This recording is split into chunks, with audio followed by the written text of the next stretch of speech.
उत्तर प्रदेश की 9 सीटों पर हो रहे उपचुनाव में आज चुनाव प्रचार का आखिरी दिन है। समाजवादी पार्टी सभी 9 सीटों पर चुनाव लड़ रही है। इंडिया गठबंधन में उसकी सहयोगी कांग्रेस एक भी सीट पर चुनाव नहीं लड़ रही।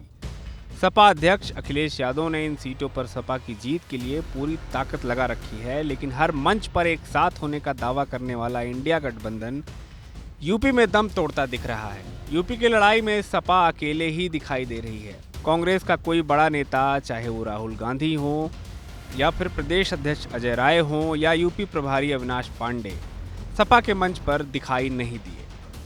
जब कांग्रेस ने एक भी सीट पर चुनाव नहीं लड़ने का ऐलान किया तो कयास ये थे कि यूपी उपचुनाव में कांग्रेस के बड़े नेता सपा के साथ कंधे से कंधा मिलाकर हर सीट पर प्रचार करेंगे, लेकिन ऐसा नहीं हुआ।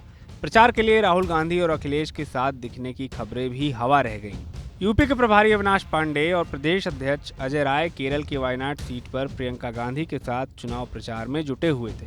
वायनाड पर चुनाव खत्म होने के बाद दोनों नेता महाराष्ट्र के चुनावों में एक्टिव दिख रहे हैं, लेकिन यूपी की 9 सीटों को लेकर उनकी दिलचस्पी दिखाई नहीं दे रही। सपा के मंच से कांग्रेस के नेता गायब दिख रहे हैं।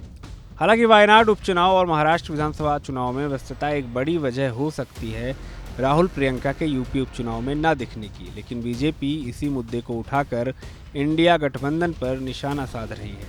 इस मामले पर कांग्रेस की सफाई भी सामने आई है। बंटने और कटने का नारा देने वाले खुद ही आपस में बंट गए हैं। इंडिया गठबंधन मजबूती से चुनाव में साथ है। बीजेपी हार के डर से झूठ फैला रही है। हार के डर में भारतीय जनता पार्टी ने अब झूठ फैलाना भी शुरू कर दिया है। सच्चाई ये है कि आज भाजपा के नेता कार्यकर्ता कहीं उपचुनाव में दिखाई नहीं पड़ रहे।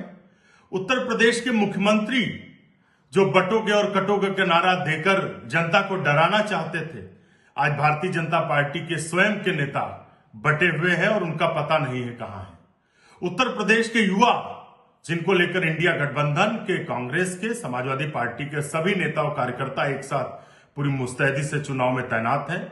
हम बूथ स्तर तक काम कर रहे हैं। हमारे कार्यकर्ताओं ने पूरी तैयारी कर ली है जो चुनाव होने जा रहा है। जनता उपचुनाव में इंडिया गठबंधन को 9 की 9 सीटें जिताएगी और सबसे बड़ी हार मिल्कीपुर में भारतीय जनता पार्टी की होगी, जिनको षड्यंत्र के तहत उन्होंने चुनाव बाद में रखने की कोशिश की है। दरअसल यूपी उपचुनाव में कांग्रेस 4 सीटों पर चुनाव लड़ना चाहती थी, लेकिन सपा कांग्रेस को खैर और गाजियाबाद सीट देने पर ही राजी थी, जिसके बाद कांग्रेस ने मनचाही सीट नहीं मिलने पर उपचुनाव लड़ने से मना कर दिया। हालांकि बावजूद इसके कांग्रेस और सपा एक साथ होने की दुहाई देते रहे हैं। ये बात अलग है कि ये गठबंधन धरातल पर दिखाई नहीं दे रहा है। लोकसभा चुनाव में दोनों पार्टियों की गर्मजोशी के साथ चुनाव लड़ने का जो फायदा मिला था, कहीं ऐसा ना हो उपचुनाव में कांग्रेस का ये रवैया सपा को भारी पड़ जाए।